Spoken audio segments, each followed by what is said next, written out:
All right, and we're live. Hey. Hey, now baby, so we're live. Yeah, what's up, Constantin? So this is Constantin. Pause this for a second. We're live, bitch. Live. Can't pause anything now, Do you want to do this still? but it's gonna be live. Yeah, this is live now. So yeah, Google is evil Why do you say that?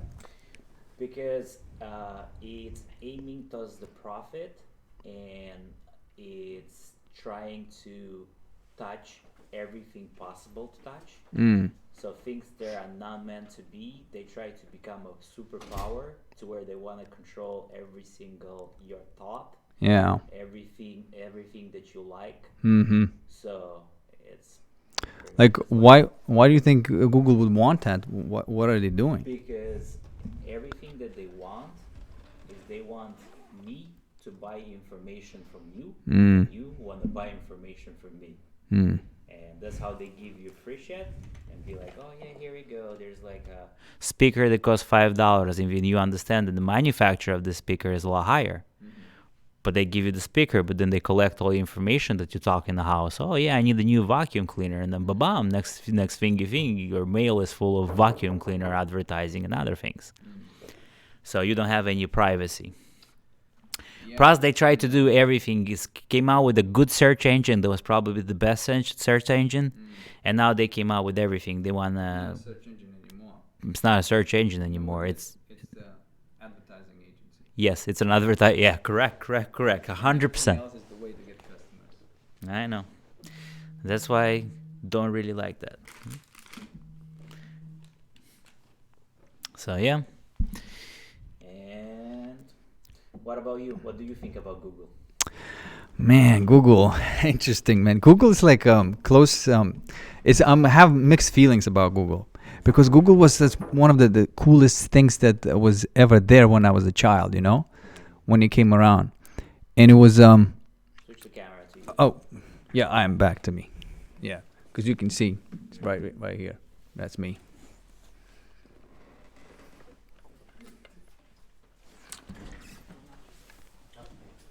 The door locked.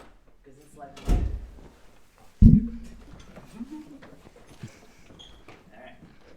All right. You, Anthony, from the third. I want to. All right. So, welcome, Anthony Chan. Hey guys, Hey, guys. how's it going? What a crazy night, huh? Yeah, it's going down tonight. It is going down. Do you feel it? Do you feel the sparks in the air? There's a lot of tension. Yeah, but a lot of fun too. You know, this is happening. This is happening. real. Yeah. Yeah. So all right, let's talk about the judo then. Since you're here.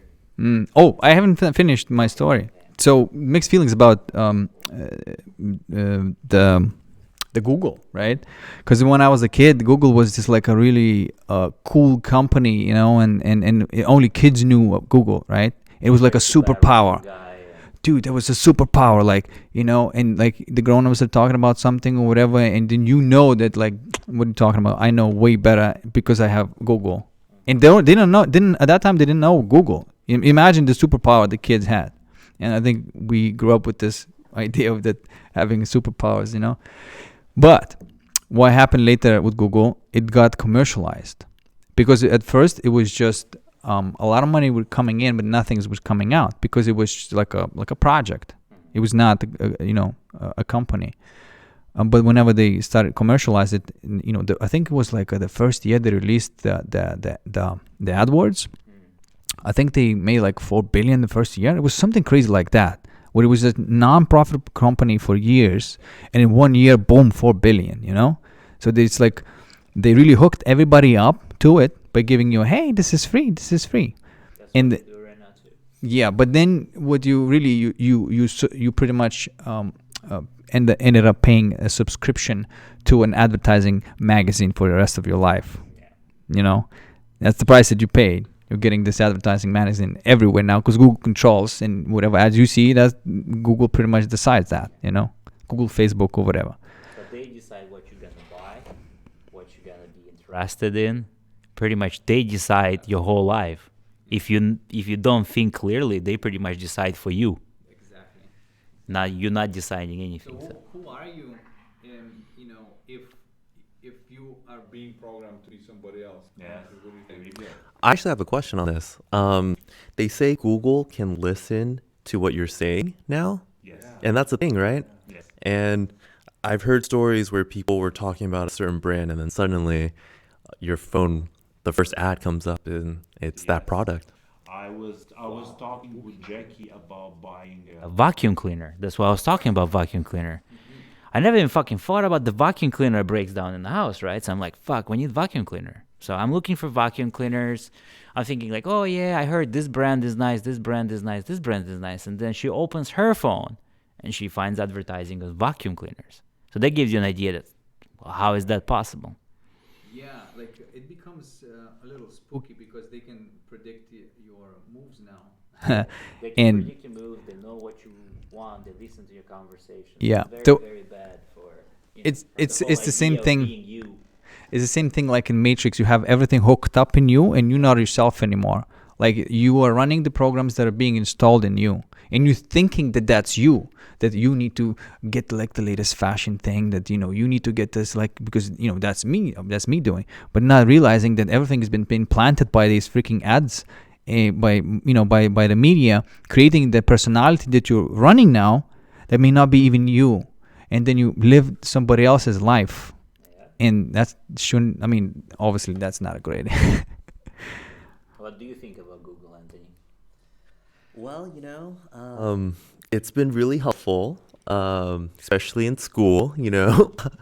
If you have a question, you can always just Google it now. Whereas in elementary school, it was you either know it or you don't.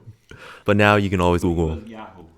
Oh yeah. It was the other one was MSN. Oh man, Amazon. But when you loaded to Google, everybody was waiting to say, when is the rest coming out? Because all it was is just like Google and field to enter whatever you search, and there was nothing else. But when you go to MSN, it was like all these ads, just like a newspaper. Yeah. And that was a big contrast between how Google were doing, and because they were not selling themselves out. Yeah. They said like, hey, people are going to use because we're so much better, not because we are trying to distract you with the shiny little things and hook you up. Yep. But now Become more than that, so that's why now I'm thinking it's not what it used to be, and I don't think it's useful in anyhow. I've been a very big fan of Google all my entire life till probably recently when I understand that Yeah, it's not the same Google anymore. nope. Yeah. there's just too many ads on YouTube now. Like they're stacking up 2 and then sometimes 3. Three. And if you imagine how much loss of money creates people that are actually trying to advertise themselves, because my kid's watching like 1 million YouTube videos, and he's 2, he will never understand what those ads about, but they just click it. But every time he click it, somebody paid $10, $10, $10, $10. Right. You know what I mean? It's like, Amazing. It's like what do you think you would be if you're not that program? What your life would be if not for all that programming? you'll be well. Me personally, I don't think it affects me that much, as it will affect younger generation that grew up. I seen world without it, and I see the world with it. So my mind is very different than the mind, for example, of like a 10-year-old child that grew up having Google and saying that. And I can see it in the 11-year-old will be like, his mind is focused on advertisings. He thinks advertisings.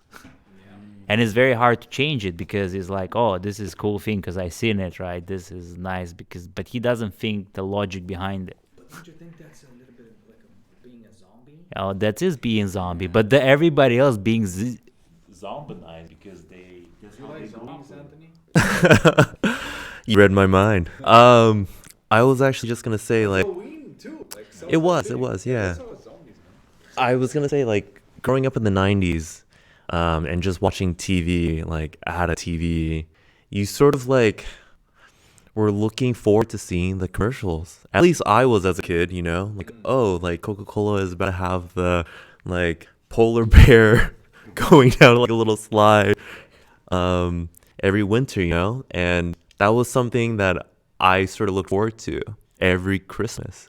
I'm not sure if you guys had the same experience, but advertisement back then Some ads were good, like some felt a ads lot were better. nice to look at, you know? Yeah. Yeah, but nines that time the ads were good because were like, they were expensive or made by a short company. It was made with a purpose. Now you have like YouTube ads. They're like running every 5 seconds, and they like some nonsense that people don't even want to watch them because they're like cheaply made just to feed you. Yeah, and like YouTube became this like super distracting thing. Like you watch them and you see people behaving on purpose, very very animated, Mhm. overly animated on purpose, just to go to the extreme and say, hey, oh, if you're animated and you think that that's how you getting attention, by acting like that, Yeah. then I'm gonna one up you. And then there's all sorts of colors coming there, and then all these weird letters that they're doing. It's just how am I going to distract you better? Right? Yeah. Like saying not asking the question, how am I going to create more value? Yes, in the product or whatever. But I think that's actually a big source of depression. At least for people these days, because they turn on their phone, they see their friends so lively and having so much fun, while they're probably just doing normal things, working, doing laundry, and like just seeing that over and over again, and only the moments of excitement, that can be sort of depressing if you compare with your like 80% of your daily life, right? yeah. depends too. But I think some people are like that. Some people are different. So I can can tell that the people that have depression because they see that it's like, oh yeah, these people are having. I don't want to be somebody else. I'm looking at this. I don't want to be you. I don't want to be you. I'm happy who I am. Yeah, and that's the thing. That's why we may be getting depressed, because we are living, somebody else's life. Oh yes. Because that's the suffering. Yeah, and it's like it takes so much effort to be somebody else. It's not that something comes naturally and just flowing, and then that's who you are. And and if you spend most of your time there, that must be exhausting. It must be feeling super exhausting. And then when you're exhausted, then you get depressed. And when you're depressed, then what happens? It's like you either shoot yourself or either kill yourself, or that old fake you is going to die, that version of you. And, your the whole whole program is just going to collapse, and the new one is going to be born, And like after depression, there's you either kill yourself or the massive explosion of excitement and like wonder for new things in life, because that old you is gone now, and now you're living the life that you truly feel like. You're back a little bit more towards like the red pill situation. What do you think, Anthony? From a doctor perspective. Yeah, I mean, that's sort of hard to follow up with. You were saying how there's two options, right? Where you move up and you move down, right? You kill yourself or you feel super high on life again. But I feel like a lot of people stay in that level for way too long. They get compliant. They feel stuck, and they don't feel motivated to change in either way, And I feel like a lot of people are in that situation, which is normal. Yeah. See, that's the difference. That's why third world countries don't have that many people with that many depression, or at least they don't have time to think that they have depression. Yeah. Because you stuck in that level to where everything is fine. You get what you get. You go home. You have where to go. Like you accept life fully. Fully. If it sucks balls. Yeah. But that's a perception of it being such. You just gotta lower your mental standard. Yes. You just lower. your mental Yeah. standards, and you're pretty much just going with the flow, and you'll survive. You lower your desire.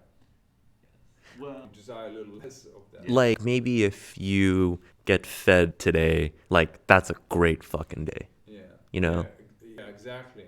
Like I posted on Twitter, and I don't know if many people understand that or not, but I said, whether we are grilling steak on the top of the mountain or burning a hot dog over the trash can underneath the bridge, we are together in the same way, Yeah, you know?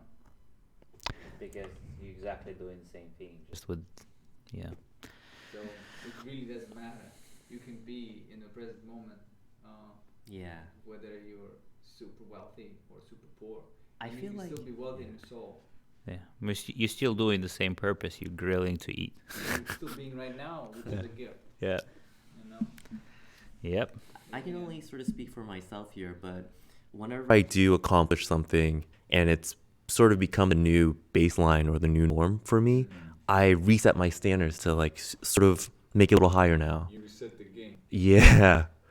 I level up, I guess, you know? Yeah. Yeah, making it a little more challenging, just so like I go in that direction of Yeah. like not killing myself, Right. So but reaching for the stars a little bit, you know? What you're saying is that you are adjusting the difficulty level, right? yeah, Like this is what it gets more fun. And this is what I teach my students about, you know, that we are in control to difficulty level. We can ramp it up real hard, and you know, the life can suck real bad, but we still have the hand of that knob. You can dial it down very easily, and it's just like simply like that, by just not doing what you feel bad about. You know, and you just stop doing that. Like, and I'm not gonna do it. It's like, but then there's that voice gonna be like, oh, what do you mean you're not gonna show up for work? Like that's no, don't do that. You know what I mean? That voice. But you know for a fact that like, fuck that job. No, I'm not going there anymore. You know, and you know when you live every single day and you just delay inevitable, and then instead of just jumping out of the airplane and then realizing that, whoa, it's super scary. I don't know what's going to happen because I feel like I'm going to end up on the street or something, right? But what happens is you start doing the things that you like and the magic starts happening because that's where you're actually putting the love in. And then you see all these people react so much better to you, you know? And then you connect with these people, and then you start creating good things together naturally, you know? And then sure enough, somebody wants to pay you money for what you're doing, what you're creating. And No, that's called having balls. Like if you don't have balls, you can't jump. The hardest part is the first step. Everything else just comes naturally. Exactly. But a lot of people are very, very afraid to take this step. Yeah. Afraid of falling. That's probably what it is. Yeah, afraid of falling, you know, into the oblivion of unknown, Yeah. which we're taught that is so scary. Yeah, change is. It's terrifying. At least it can be when you're so comfortable at how way things are, you know? I'm glad you mentioned change, man.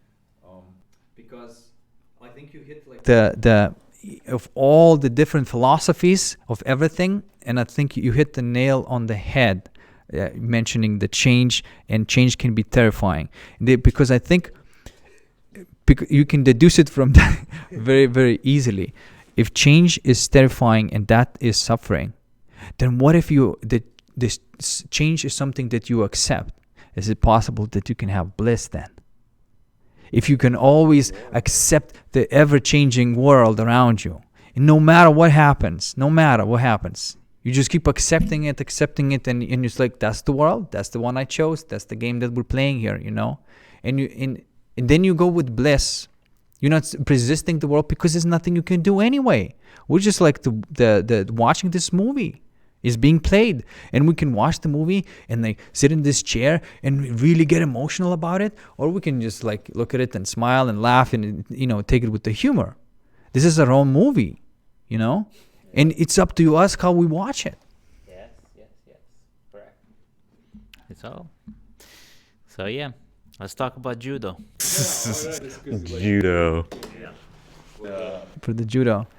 So so the topic was obviously the way of peaceful warrior, and I was very curious about, because judo impacted my life so much, you know, because I was introduced to judo when I was 8 years old, and I realized that it really paved the way to the way my life worked out, because I could have ended up on the streets. Most of people that I grew up with, like, they either dead, in jail, or abroad. You know, like there's no one there.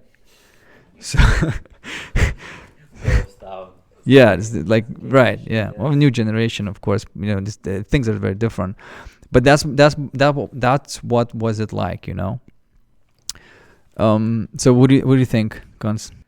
Yeah, well, for me, I started judo late, so can't tell that it actually affected me that much in my childhood.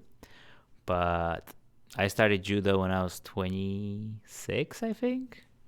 Yeah, I did. I was 26 or 27. I still remember when you first came. Yeah, and I actually remember the person you came with a lot more. yeah. than You did. Also, That guy was a beast. Yes, I'm a late starter. So I came to the dojo because I have a friend of mine that said that, oh, grappling is everything, like you'll change your life and forget about any other martial arts. I'm like, I don't know. I mean, I know judo is like wrestling or whatever, but yeah. And since that day, I never quit. So it's been 10 years now, I think. Dang. Yeah. Why did martial arts attract you? Well, I did taekwondo when I was a kid. I did kickboxing when I was a kid. Did a lot of Martial arts, like why? I did a lot of punching because first of all it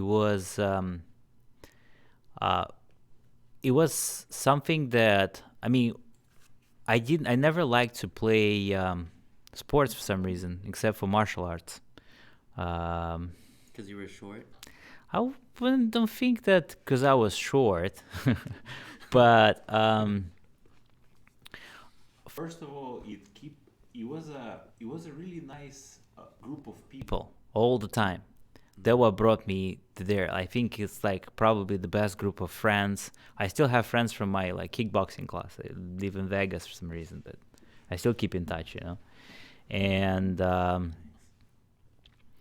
but I think judo was more important than anything because I think it's the longest that I stayed, and judo is like a chess game to where it makes not your only body work but your mind work, because it's not about physical aspect. It's always about thinking ahead of your opponent to make the moves.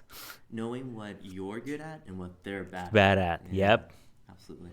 Yeah, that's where you start. But I think when you finish, when you're like a judo grandmaster, it's not about thinking about next move. It's being right now, and they don't even think. They are being moved.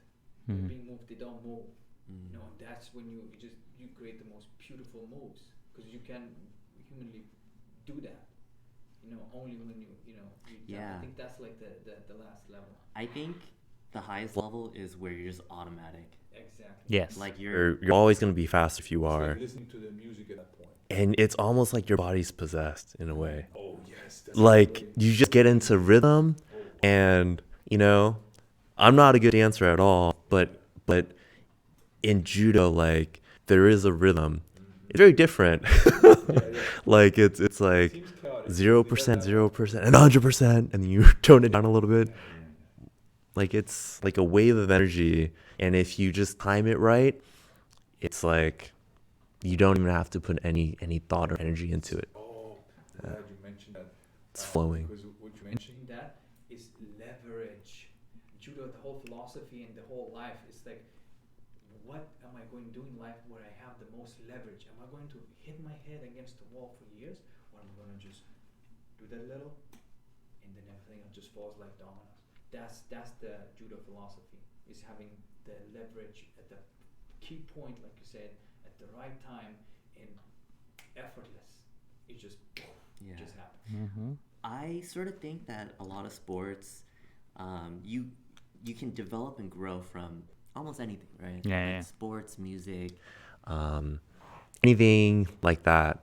And what you develop is timing. Oh yes. Like you develop timing in a specific way, like a sport or whatever, but it's all the same. And when you master time, you really master the game, right? Yes, like every sports, even like judo, very much is like being smooth is being fast. You're not fast if you jerky. You have to Yeah. be smooth. It's dance. It's a fluidity, you know, like. And then I try to apply that philosophy in everything that I do, just being smooth. Being smooth at things.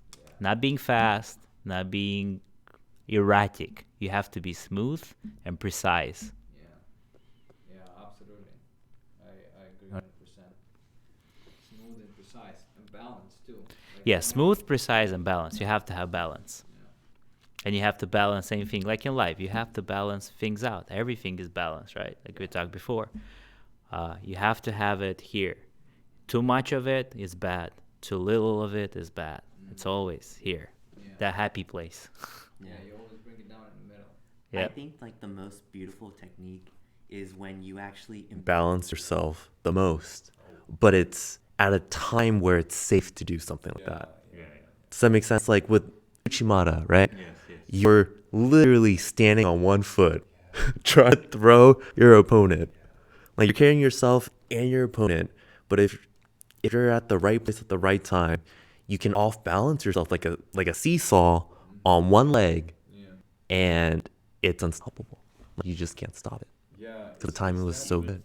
The funniest thing is that even uchikomis look funny. When you watch it, I still remember myself when I tried. It's like, damn, I tried to get uchikomis and you feel like you're in the wrong place. But when you understand how things work, you actually perfectly balance. but you didn't know you were. No. Right? You're like, Yeah, it's like it doesn't feel right. But then when No. you start doing it. like it actually starts working, then you're just like, oh, okay, I'm just gonna mentally, like automatically make Feel. this like. And then you change in my feel, brain. and then when you master it to a point where you feel perfectly balanced in a position that You're thinking you're the most unbalanced. balanced person in the world, but you're like strongest point. Yeah. So like. It's so beautiful because it kind of shows you that you can have that moment of weakness, but if you time it well, it's totally okay. It's not only okay, but you going with the flow. When you just, you may be like, desiring that control, like tick, tick, tick, tick, okay. And then one moment you're saying like, poof, like you trust the universe for it to just work, you know? And feel it in your hands, yeah. and then you also sort of like feel it just by. I don't even know. I can't even describe it. You feel it in your hands. That's why. The best judokas are the one that It's a feeling that you can't put the finger on. It's like it's a collective awareness of that moment. It comes from much deeper. You cannot think in judo while you fight. Yeah. You cannot do that. It's almost You- like if muscle you want memory, to think, you can yeah. think ahead. But once you go on the mat, you are not thinking. You're not supposed to be thinking, because if you're thinking, you lost. So when you're going, in judo mat, like you need to be okay to let the body do what it wants to do. No plan, nothing. Just go and go for it, because you start thinking like, oh, I'm spending too much time. No, you got to think everything ahead and saying, all right, so he's a lefty, he's this, I know that much about this. And then once you go on the mat, you're not thinking that he's a lefty. You're not thinking that like, anything about that person. No, you're just fighting. There's just too many components to be OCD about that. Right. You can only function if you just have the whole image all at once. And I feel like when you think like that, like the area of weakness will just come to mind if you're experienced. Like I honestly think It that just comes. people develop in judo only if they've just been in every position already and they've learned a way to Yes. deal with it, either by dominating in that position or just surviving in that position. Yeah. But surviving is enough, because you can always try to change the platform once you're in that area of weakness. It's easier to change what's going on than immediately winning, right? Yeah. So you just sort of like just take a step back, and then you're back in your stance where you're the most strong, or something like that, right? that's what makes it so interesting, because there's so many puzzles in a game that is very hard to learn. Absolutely. It's not easy. Like everybody said that, you can learn to punch in 2 years maybe. You can get really good at it, but you'll never learn to move in 2 years in a certain way, like grappling, like judo, wrestling, or whatever. It's like has to come naturally. So you think if you don't have that natural capability, like you're not going to. No, it's a lot harder. It's not possible to learn it like that. Yeah. Like boxing, well, you can learn to box in like 2-3 years. Kickboxing, you can learn that probably too. But judo, I don't think 2 years will be enough to make your move smooth. Be good at it. Very difficult because the movements are like you said, they're very strange and awkward move to almost where you feel that you're, feels awkward looking from the side. But Uchimata, standing on one leg, going underneath, pulling him on top of you, and then flip him over. It just doesn't sound naturally at all. Yeah. It sounds like a ballerina move. That's what it sounds like. Doesn't it? And you need to be a bit of a ballerina. Think about you got to balance yourself out on one foot. You got to have to balance over there, and it's all about the balance. That's why it's so beautiful when it's just so flawless and it's just flowing when somebody is good with the Uchimata, Like, I would say the first thing that I worked on in judo that helped me develop as a fighter is just adapting to my opponent. Like, not even focusing on my offense per se, but just being able to see what I can get away with when my opponent is doing like a certain move, or just finding little areas where I can survive. And once you have that defense, I feel like once that's automatic, then you can focus on offense. I feel like that's how I developed. How about you guys? Was it the same? Like what you're saying is that you find you adapt to the opponent where you feel the safest, and okay, how do I move with this particular fighter for me to feel safe? And then when you say okay, now I have the feeling of safety, right? I don't have an anxiety anymore. Now it's game time, and we can play. So you explore and position and study defense first, and you get in that defense, and then you attack from there. Yes. Yeah. How about you guys? I think for me, judo is always block, attack, block on attack, block on attack. Because there's turns. Because every time your opponent is attacking, you blocking, then is a perfect moment to attack back.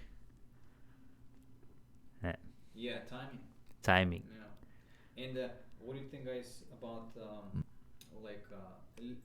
little reflexes that humans naturally have and exploiting human reflexes? Against them, you mean? Yes. Oh yes, that's the easiest thing to do is learn. Even people that never done judo are the easiest to fight because they have their reflexes super high. So you can they're predictable. They are very predictable. You push the arm one way, it's gonna come out back. Yeah. You know that. I feel like one of the greatest things about judo is that it's a sport where you can have 100% contact, go 100%, have a decisive winner, and then you guys can stand up and fight again. Yeah. If you know how to fall and you guys don't try to injure each other, it's a great sport where you can just go all out on someone. And I feel like because of that, it's such a great way to connect with someone. Because when you're fighting them, you guys are thinking the same language. Yes. And you see how he reacts, and that's a direct gateway on what they're actually thinking. And I feel like anyone that I've ever practiced with, we normally get along really well.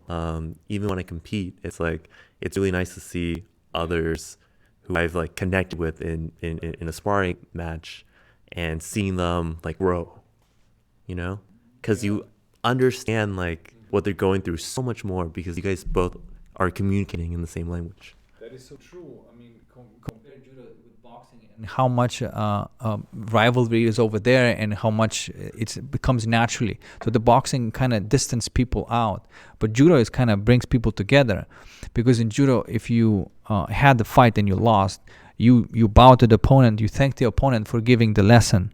That's why you bow, It helps you get better because they exploit You better learn. Yeah. It's on you now. It's on you now. Yeah.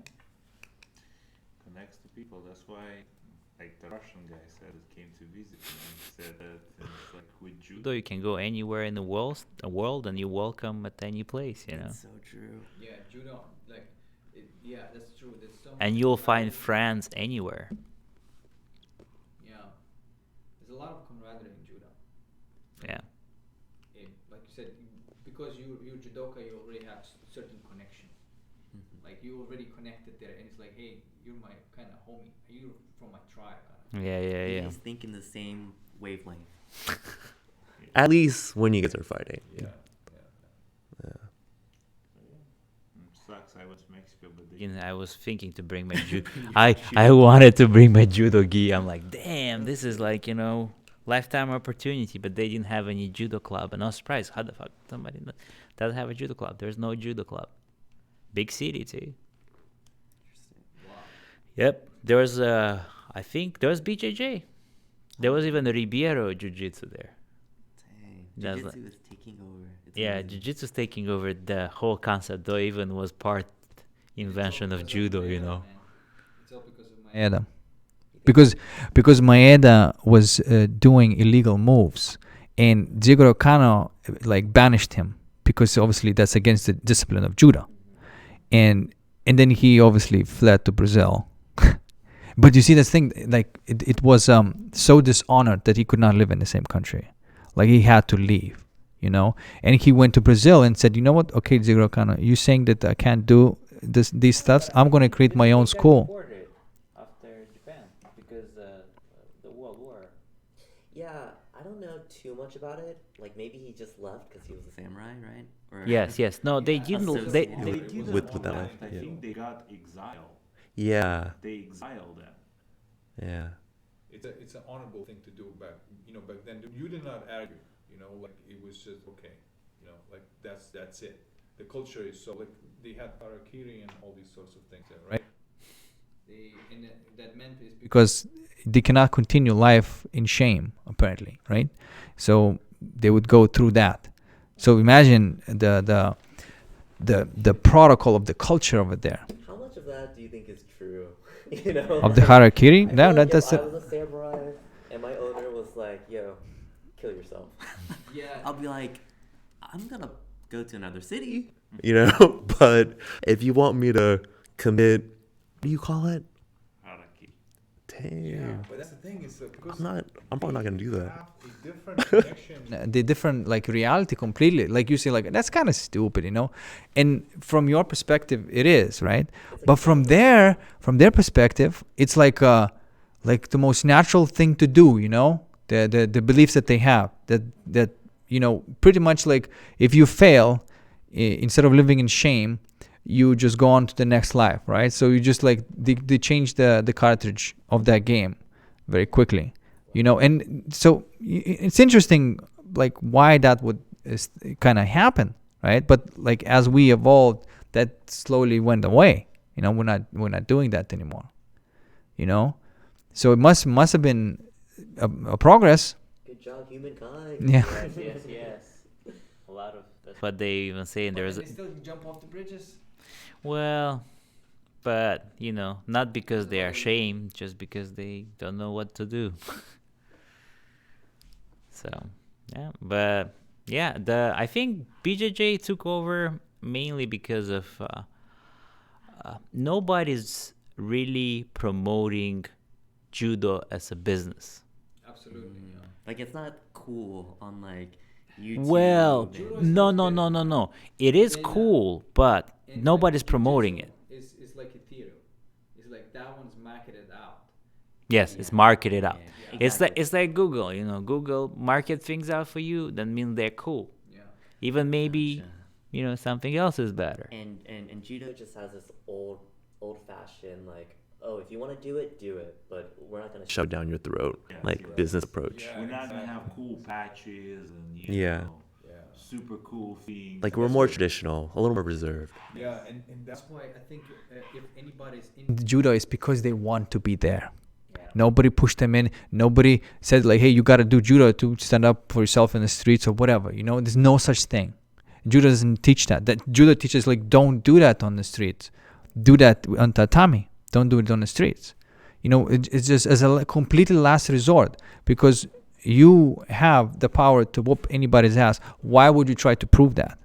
You know, you don't get involved in anything and try to smooth it out in the most diplomatic way, and that's like a peaceful warrior way, when you are not using your force. You know, and in knowing the fact that you have all that power, but still not using it, and just going with like a gentle way throughout the world, you know, but everybody knows that at any point you can use that power, but they know that you would never abuse that. You would never abuse that because of your ego. But like, if it comes to time when it's time to protect, you know, You're capable. you're capable. You know. I get that. I feel like maybe because when you have like sparring experience and things do go a little more ape shit than planned, you see the consequences, and it's either you, your opponent, the people that are affected around it. Like, it's just not worth it. You know, like that's my whole mentality on like, you know, if someone starts a fight with me and You know, I can't get myself out of the situation. It's like, it's not something that I would, it's just not worth getting anyone in trouble for. Yeah. It's sort of my perspective on it. Yeah, like it's not worth getting involved. You can avoid that. But Yeah. it's not to say that we are kind of Avoiding the responsibility of resolve the problem. We're just trying to resolve the problem without the force. yeah, Yeah. exactly. You know. Yeah. That's, I think, people who Unless try. I'm drunk. No, I'm No, just joking. I don't think so. I think people that I try to use force, I don't think there are weak people that never experience anything and they think that they can, just because, I don't know. But they never fought anybody for real in the real life, you know. Yeah, it's like a child just throwing a tantrum. Right? Yes, exactly. Oh, dude, it is. Just, it's a wild thing. It is wild. It's like, oh, I have the capability, but nah, it doesn't really matter. Right? yeah. Man, interesting topics we're talking about. But yeah, Guantanamo doesn't have any judo, so if I'll move there, I'll open a dojo. Nice. What do you think of movie? I don't know. I actually kind of like, there's other opportunities anywhere else too, so sometimes I think, why not, you know? Yeah. It's fun. It's fun. It's new beginning. It's new new. beginning, like you said. Like, look, like you can have like multiple lives throughout your lifetime, or you can suffer in one, and that is expired, and you keep on keeping it alive with Yeah. the defibrillators CPR, like huh? a little bit longer, and it just says, "Kill me, please, let me die." Let me "No, die." keep living. Can't you see I'm suffering? And then you keep living. You keep trying to not letting it die. Yeah. I'm the one to talk about it because I was the guy who Was in that situation. Like, for like 2 years, no matter what I tried, my business were like dying, and then obviously when that happens, like, you look for anybody to blame, and then you get in this like, oh, you can, it's like, oh, it's because of these people and because of this, and you're trying to fix stuff, right? And then you realize that, wait a second, no, I'm just banging my head against the wall when there's a door next to me, and I'm just being an idiot. And the best advice, my dad gave me is, don't be an idiot. That is really good advice. It solves all your problems. It's so simple. Well, idiot. I say idiot, but like I voluntarily wanted to be that. That's I chose that. So, But yeah, there's always There's other opportunities, and never be stuck on one. If it doesn't work, just find ways out. exactly, because maybe that's the one you need to take. You just don't want to take it, resisting it. But as soon as you jump out of the airplane, like I said, you see like, whoa, is that what I was afraid of? You know, this is not. Yeah, fear controls. Oh, yeah. Everyone, like, without a doubt. It's a good thing. It keeps you alive, right? It keeps you not It's running in the middle of the natural- freeway. Natural Instincts. But it is the most self-limiting thing that can ever possess you. You know Yes. what I'm saying? Yeah, it is like I think of fear as when you play like a video game, You know, and you keep running the same level kind of thing, and you're bored out of that level, and you just keep playing and keep playing, you know, like because you're so scared to level up, and you're stuck in that level. And then, of course, who wants to do the same thing over and over and over again for thousands of times? No, anybody would kill themselves. Yeah, I agree. Like, I think that's a big reason why. I recently started doing BJJ a year ago, just cause like judo is amazing. But like now that I'm closer to my like 30s, it's harder to get up after every throw now, and I feel it a little bit more. And so, jiu-jitsu is cool cause it's new.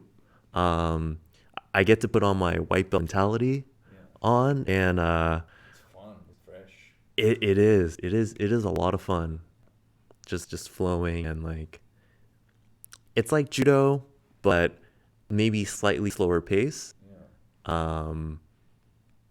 and a lot more pressure. Yeah. Yeah.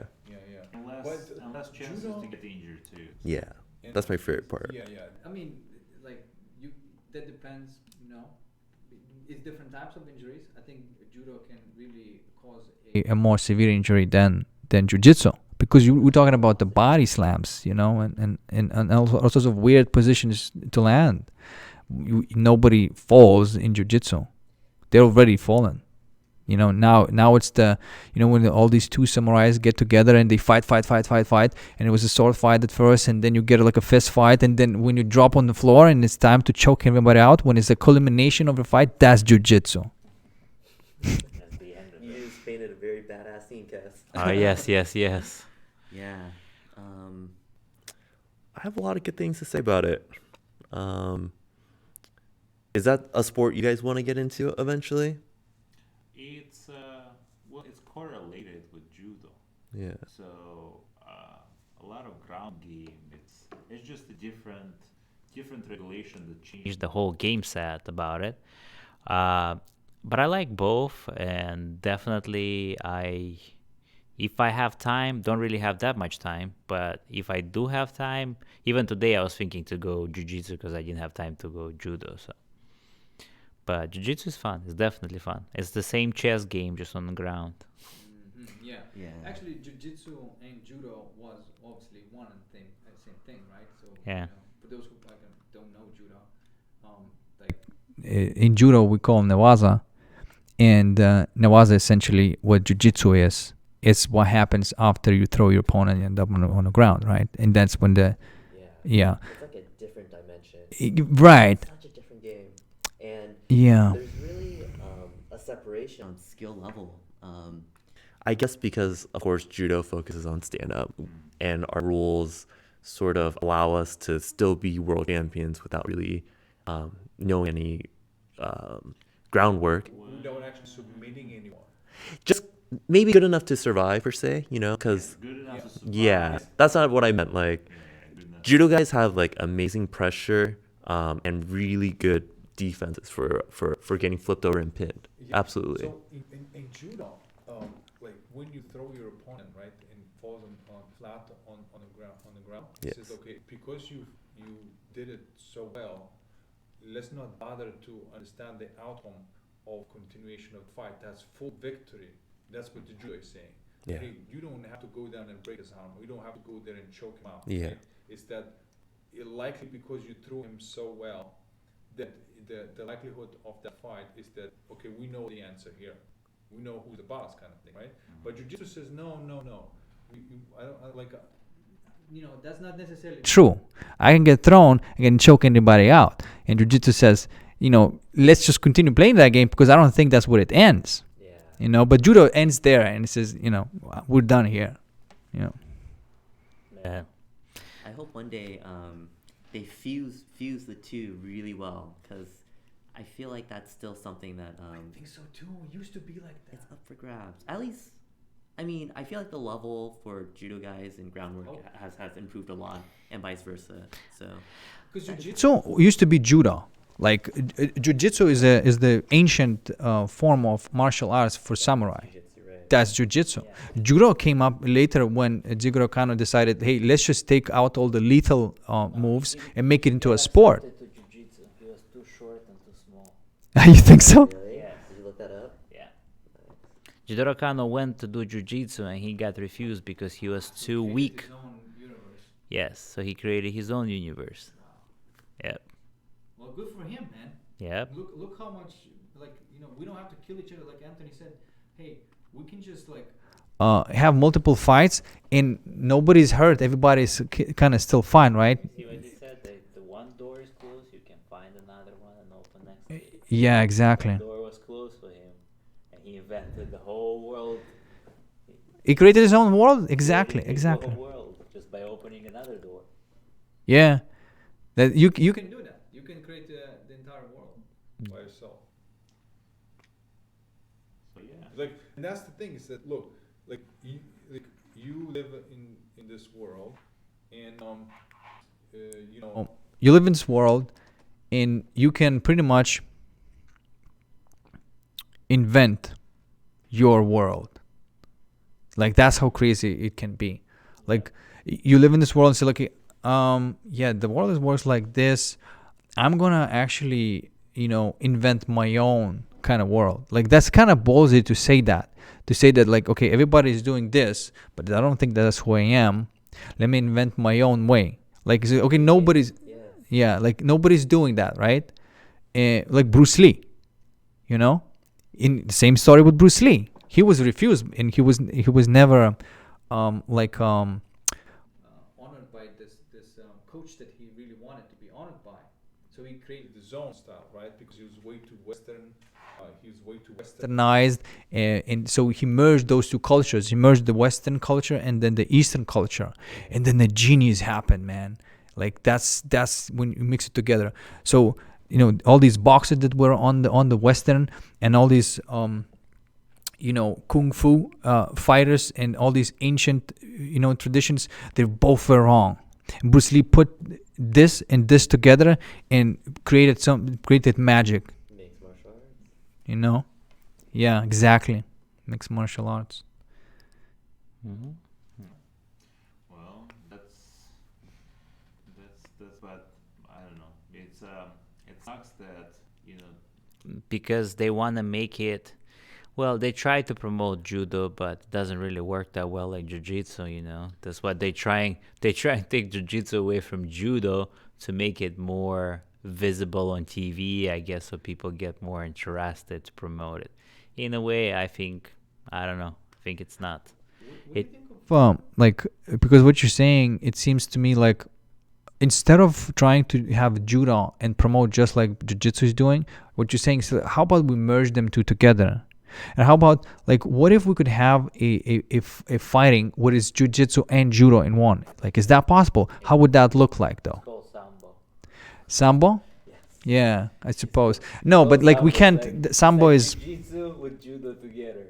Well, I feel like jujitsu is sort of a combination of the both.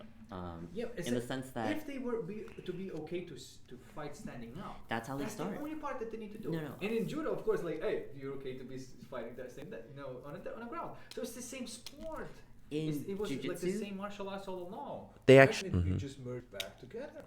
in jiu-jitsu they actually start standing up, and so like a lot of high level fights actually get decided in the stand-up game, because whoever gets top control, they get 2 points for like the throw, and then they can stack up points for like a pin and something. So you basically from standing up you establish a dominating position in jiu-jitsu by throwing Exactly. your opponent. That's the whole point. That's even the whole philosophy about judo. That's how you throw, but it changes by opponent. That's why a lot of people doing things that you can throw in judo, but they are not effective in jiu-jitsu because after the throw you get choked. I feel like Normally, you can modify it in such You a can way where modify, still- but There's, be in a there, good but there's position. throws that Mhm. you falling in the wrong position for you most of the time could be. could be. And what do you think of mixed martial arts when you actually, so we call it mixed jiu-jitsu judo? And what if we do it the original jiu-jitsu match? When you have these jiu-jitsu matches, right? Mhm. You have judo matches. What if you go in and say, okay, we're mixing the rules back together. Let's see what happens. Can you imagine the mastery that you will see in both levels? We did the tournament. What's his name? Forgot. Fun. Yeah. Yeah. Because if you train a jiu-jitsu fighter to be good standing up, Yeah. deadly. If you train a judo fighter to be good, it's like it. You'll be the feeds on complete itself. like grappler Mm. plus wrestling, you know. But yeah. Yeah. It would be nice to see that match. I guess, we like, did that. yeah. The LaFan was doing Who did that? in San Diego. They're having. What's it called? They doing that already? They were doing it Like old school judo. school Yeah. judo matches. I guess old school judo is that mix. Yeah. Yeah, so it was mix of both. So there's no ippon. I mean, there is ippon, but you don't win by ippon. Yeah, you just get scored. Just you like just get jiu-jitsu, scored. you know. And you add it up until the end. Yeah. Yeah, they add up the end. Submissions, you get points. Makes If you get sense, makes submitted, sense. you still stand up and you restart. You fight the whole five minutes. So it could be like humiliating.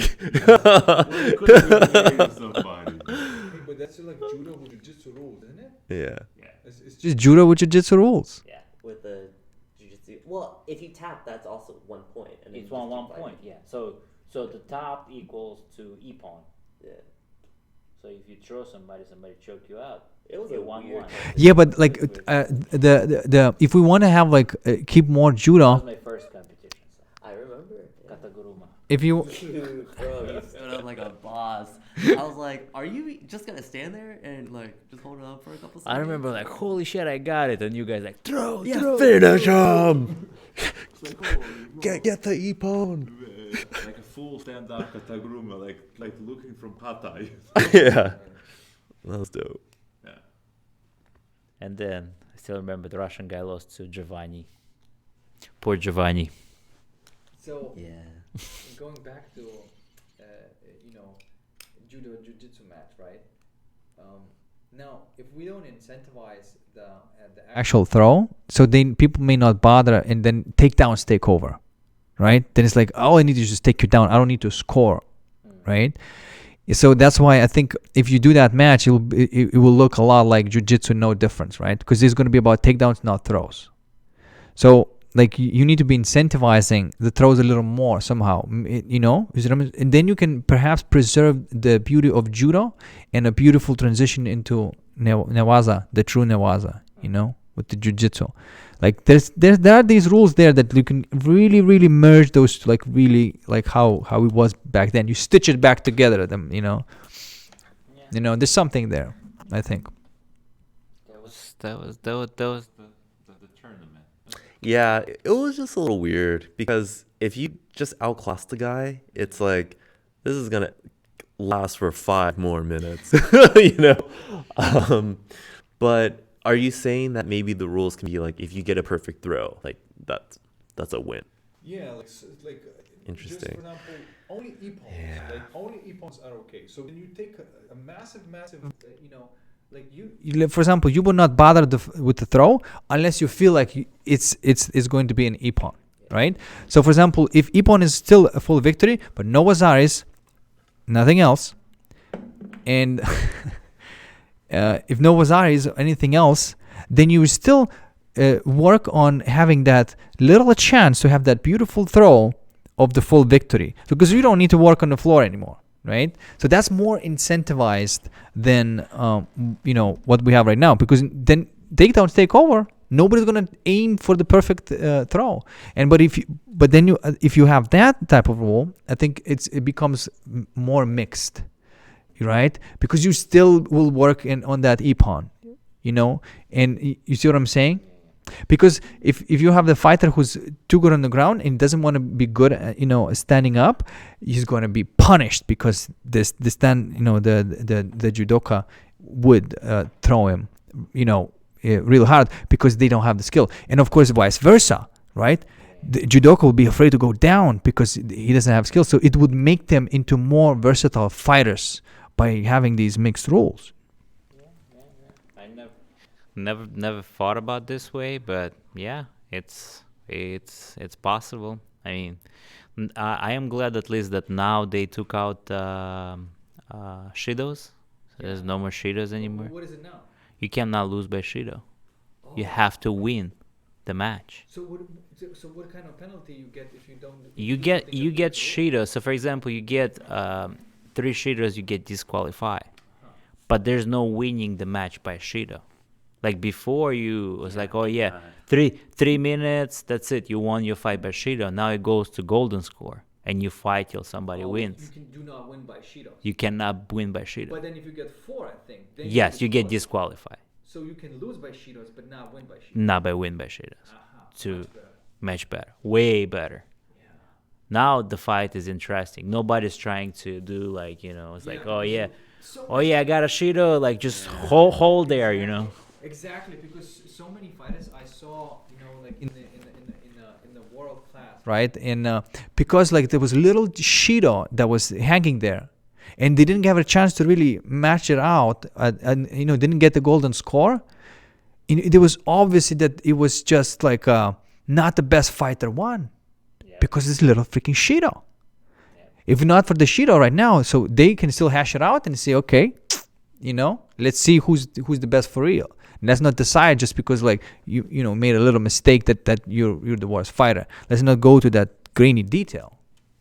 No, it make the I watched the Worlds and they made a big difference.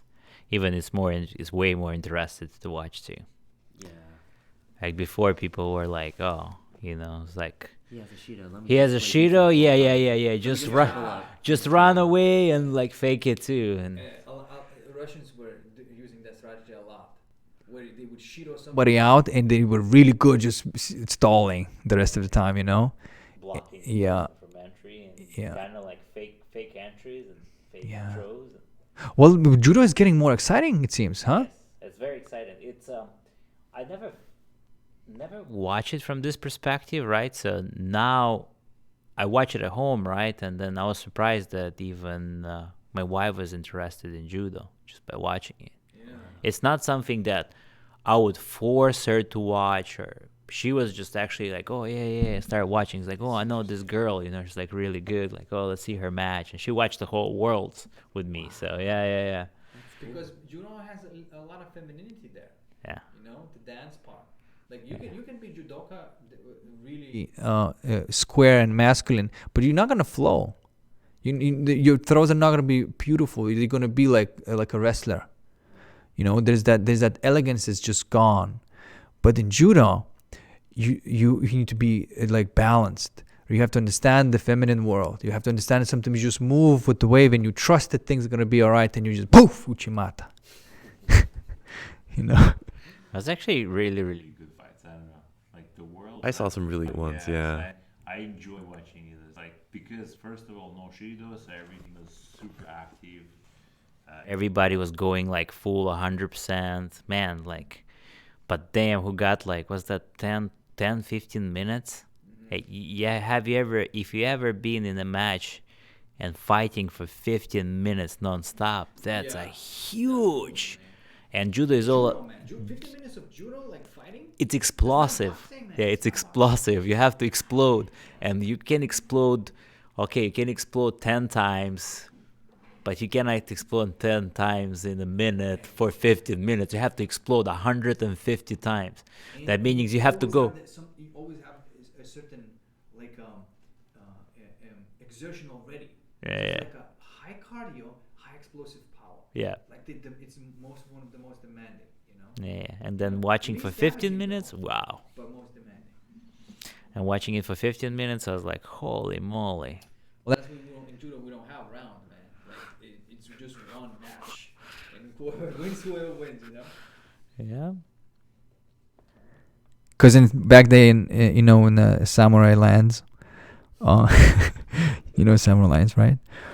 Back then in samurai lands, you know, when you win the fight, there's no second fight. Like somebody's without the limb now, or without the head. That's in the fights would last like 7 seconds. They, like, imagine, right? Each of the fighter has a katana. They can chop your limbs off clean. There's not a lot of fighting going on. 7 seconds, like, and somebody is missing a head now. It's brutal.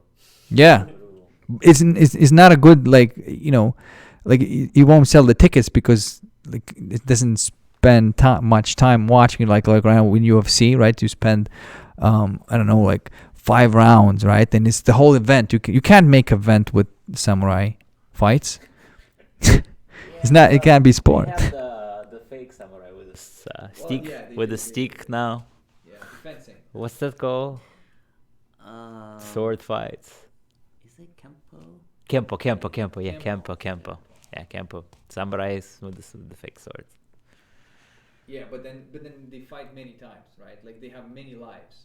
I don't know if they have many lives. They do Well, have they do lives. have many lives, You but get touched by that I'm bullet, not you sure can't how get the up. regulation works. Like if you get chopped one time, that's it. This game over. I honestly don't know. Yeah, it's like a Urit kind of game, you know? It's like kids playing Urit. I hit you with a stick, which signifies that I hit you with the katana, meaning that you don't have limb anymore. So you lose now. Let's reset. And you see, like that's what happens. Like it's like tick tick tick tick tick tick, hit, reset, tick tick tick tick tick, hit. That's essentially one samurai fight each time. Mm-hmm. You know, except that it dies, like somebody dies each time. It's It was pretty brutal. So, who do you think, Maruyama or? Man, like those two guys are 66 kilos like myself, and it's amazing to watch those two. One is a pure lefty, so it's amazing what he does. And the other is just a clean right-sided player with sodes and drop knees and osotogaris. I'm an Abe Hifumi fan originally, so I want him to go to the Olympics, but he lost 2 times in a row very recently to what was his name again? Maruyama. Yeah, Maruyama. Yeah. He lost to Maruyama 2 times. So And his sister is going to Olympics. yeah, but who knows? Because in Japan, it's sort of by name.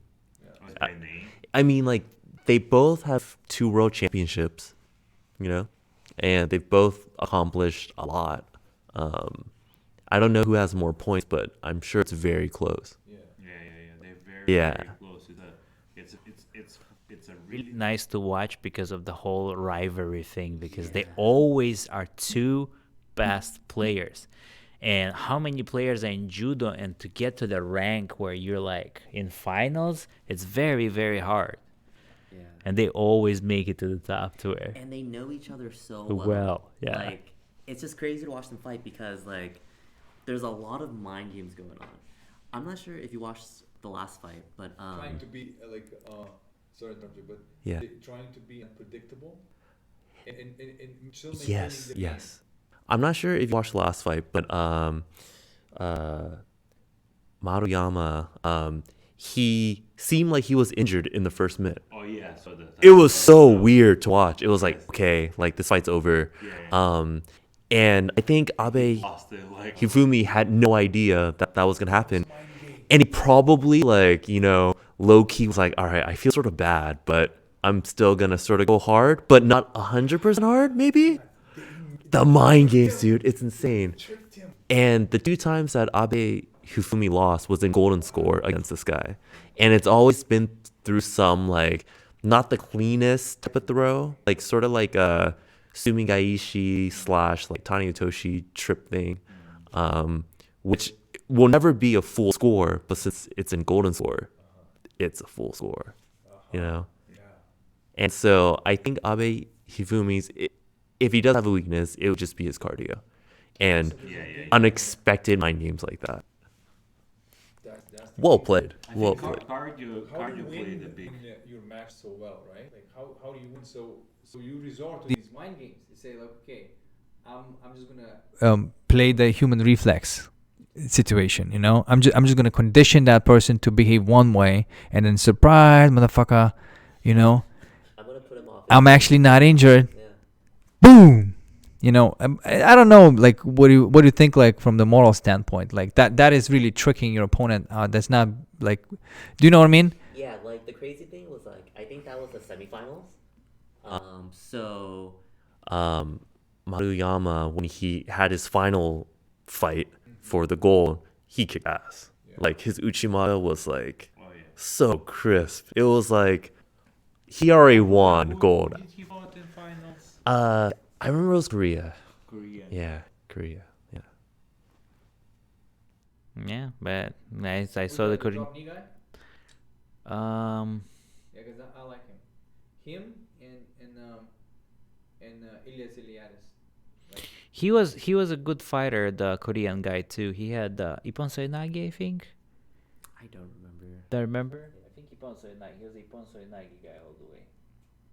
Maybe even Morote. And Morote Ippon Soinagi kind of thing guy. But I saw the I remember the match now with Maruyama. Just What a booch weird fight, right? It was sort of like cringy to watch at first. That would have thrown me off for sure. I'm like, oh my god, this is supposed to be my moment to claim the Olympics. And he broke his ankle or something in the first like 5 seconds. It was weird. it's crazy. Mhm. Yeah, man. So what does that mean, like, in the real world, right? Like, what do we learn from judo? Well, I feel like I've learned a lot. Like I've gained a lot. Like my Judo sensei, I started judo in high school, and I didn't really have a good male role model at that time. So my judo sensei became my role model. Taught me discipline, taught me to enjoy working hard, taught me that you can enjoy your improvement. Like, even if the thing you're doing sucks, the fact that you're getting better, like, get addicted to that, So true. Yeah, and like, that's how I got through high school, that's how I got through my undergrad, and I'm in my second year of med school right now, and it's so hard. But like, since I had momentum build up for over 10, 15 years, it's sort of not that difficult to just grind it out. Yeah, you learn discipline. You learn How to work hard. You learn to time things right in judo. Timing, very important. In life too. In life too. That's what that's what you. The lesson. And then you put it this way. Look at, most of the judo players in the world are not famous people, but successful people in life. Just, I guess, is correlated one to another one. for sure. And Yeah. timing is wisdom. Timing is wisdom. The reason I say it is because, like that armchair, well, not armchair, sorry, like that general, right, that leads the army into the war, and they trust him, they're about to, they may die. And then that general goes, and let's say, like the horde of enemy just, running at you, right? And the general says, halt, and everybody's halting, and it seems like this is the moment to attack, but general says, no, halt, and just at the last second, where the moment is just right, says, now, and then everything works, and like, you have so much leverage over your enemy because you timed it right. Yeah, I feel like if you have short range weapons, Weapons, that would make a whole lot of sense. But if you got snipers, ooh, fire immediately. Well, look, I'm glad you mentioned the sniping. Sniping is One of them, timing is one of the most important things in sniping. You have to time your breathing, you have to time the weather, you have to time, like, that is everything about this, timing, sniping is.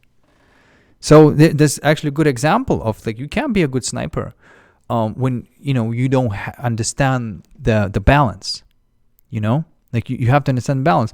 And judo is about balance. You know that story how the judo came around? Like it was the cherry tree. And then like, apparently there's a story about the cherry tree, right? And the cherry tree, Oh, is this some like cherry. European No. This judo is a judo like mythology, for real. Yeah. Whether it's like made up or real, but it's about the cherry. It's like a cherry tree found the balance.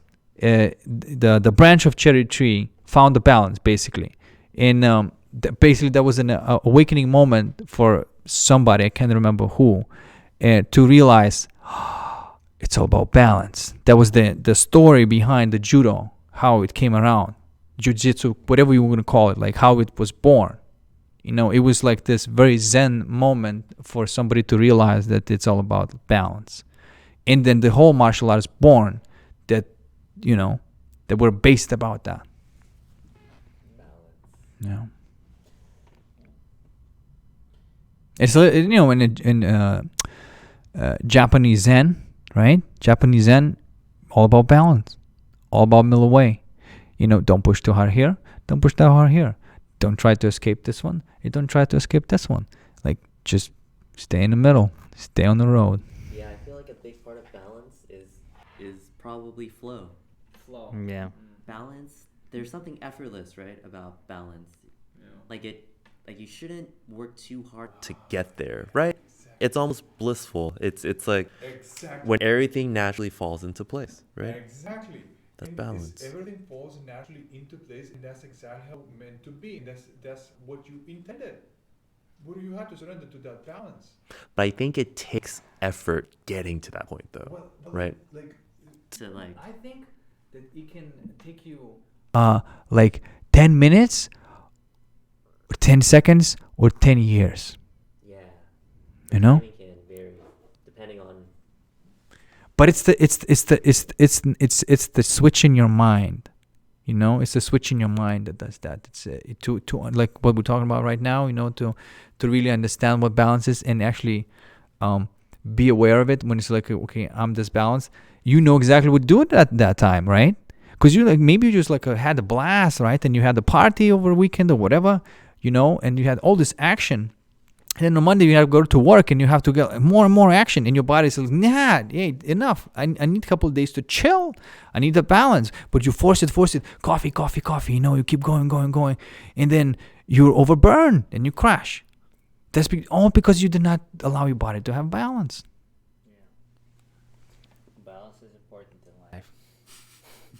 Everything should be balanced. Huh? Yeah. Well, All right, guys, man. So that was actually. Let me check if anybody has any questions. On that. Yeah, guys. If you're watching and if you have questions, shoot up. We have judo black belt second dan. They can definitely answer your questions if you want to choke somebody on the street. No. Don't choke anybody on the street, kids. I didn't make you joke. Check it out. So.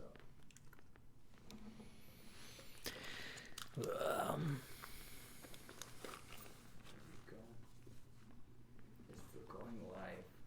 This is fun. This is a lot more chill than I thought it was gonna be. You see? You know. It's pretty cool. All right. Do you have any comments? No comments. Okay. All right, guys. So let's finish this up. Booyah Found it. shaka. All right. Well done, Okay. everyone. This was fun. Thank you. We'll do it again. Thank you. Yeah. That's pretty actually chill, dude. Yeah, that was fun. I enjoy doing podcasts. Maybe should I become famous too? Maybe we can all become famous here.